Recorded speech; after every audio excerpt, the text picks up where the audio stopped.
श्रियकान्ताय कल्याणनिधये निधयेऽर्थिनाम् श्रीवेङ्कटनिवासाय श्रीनिवासाय मङ्गलम्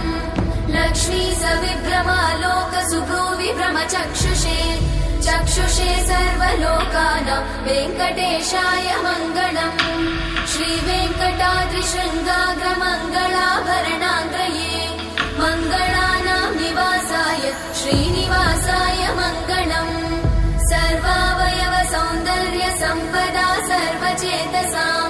सदा सम्मोहनायास्तु वेङ्कटेशाय मङ्गलम् नित्याय निरवध्याय सत्यानन्दचिदात्मने सर्वान्तरात्मने श्रीमद् वेङ्कटेशाय मङ्गलम् स्वतः सर्वविदे सर्वशक्तये सर्वशेषिने